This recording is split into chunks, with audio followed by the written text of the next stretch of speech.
Olá, queridos alunos. O segundo exercício que a gente vai fazer é esse aqui, ó.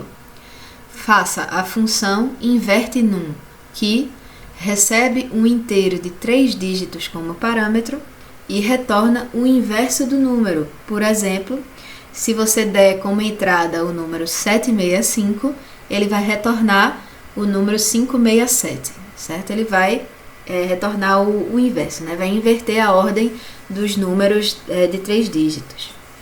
Na função main, leia o inteiro de 3 dígitos, chame inverte num e depois imprima o inverso do número digitado. Então vamos lá. Essa questão, né, ela requer um pouquinho de criatividade, né, para a gente pensar como é que a gente pode fazer. Eu consegui fazer utilizando um vetor auxiliar, certo? E pegando aí o resultado da divisão inteira e o resto da divisão inteira. Pode ser que você pense em resolver de uma forma diferente, mas vamos lá para a solução que eu bolei, certo? Aqui está a função inverte num, conforme requisitada ela recebe o inteiro n de 3 dígitos e retorna um inteiro n, que é o inverso daquele número digitado, né? Aqui a gente está assumindo que o usuário vai fazer uma boa ação e vai digitar um inteiro de 3 dígitos. Pode ser que ele digite uma opção inválida, mas a gente não está tratando isso no programa, certo? Então o programa só vai funcionar se o usuário der uma entrada válida. Se tivesse na questão dizendo, se o usuário digitar um número inválido, faça tal, certo? Como ele não disse nada, eu vou assumir isso e vou partir direto para resolver esse problema, ok? Ok, então como é que eu resolvi esse problema? Eu criei um vetor, certo? De 3 posições, um vetor de inteiro, e aí eu vou pegando os elementos, primeiro da centena, depois da dezena e depois da unidade. E aí cada posição desse vetor vai armazenar o dígito relacionado à centena, dezena e unidade, certo?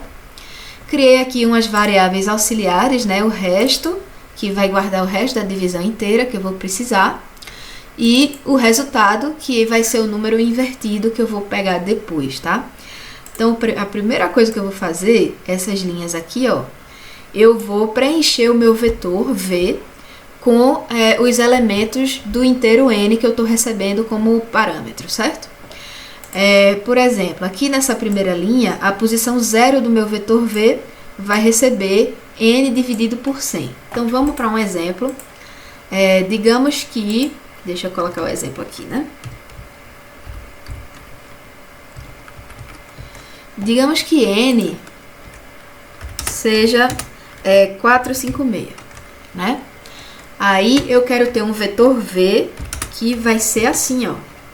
Vai ter 4, 5, 6.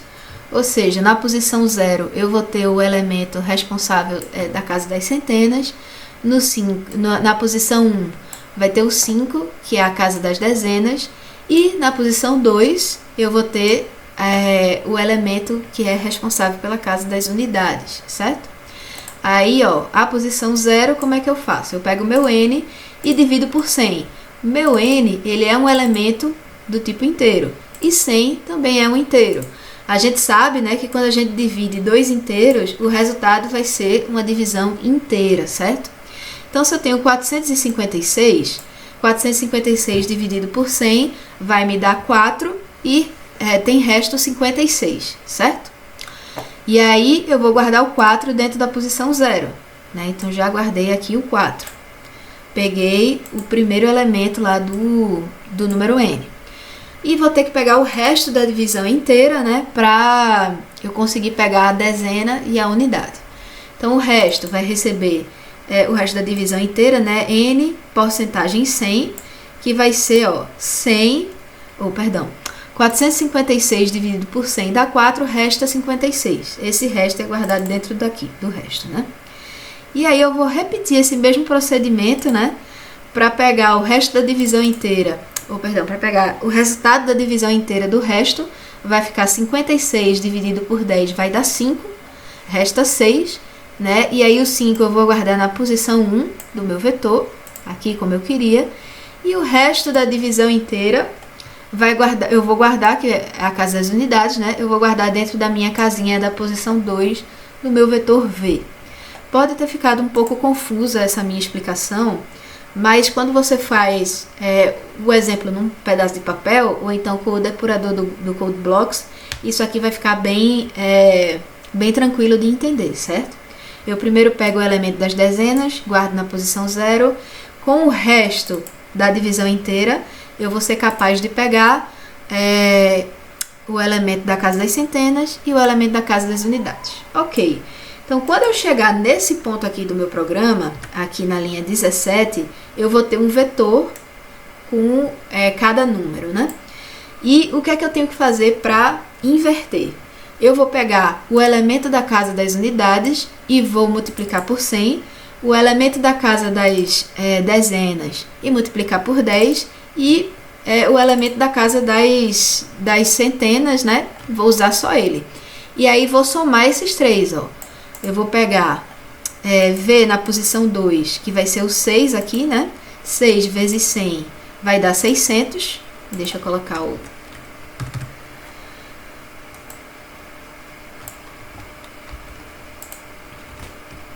Aqui, ó, V na posição 2, nesse exemplo daqui da gente, né? Que é 6 vezes 100. Vou substituir isso aqui por 600. Mais V na posição 1, que é 5, vezes 10 vai dar 50. Então, substituo aqui por 50, mais V da posição 0, que é 4. Então, vai ficar 600 mais 50, 650, né? Mais 4, 654, que é o inverso de 456. E aí, vou retornar isso aqui para quem está chamando a função. Ok, gente? Aqui na função main, uma vez que eu tenho essa função inverte número, não preciso mais me preocupar como é que ela funciona. Eu só sei que eu forneço um número de 3 dígitos e ela vai dar o inverso desse número para a gente. Criei aqui uma variável local x, imprimo na tela, digite um inteiro de 3 dígitos, pego esse valor digitado do teclado e vou imprimir na tela aqui, ó, o resultado da chamada da função inverte número, passando x como parâmetro. Vamos testar o nosso programinha. Olha aí, se eu digito 1, 2, 3, ele me retorna com 3, 2, 1.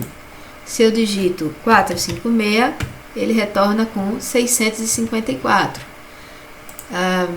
Se eu entro com 7, 8, 9, ele retorna com 987. Ok, pessoal? E com isso a gente encerra mais um exercício da aula de funções. Bons estudos e um abraço!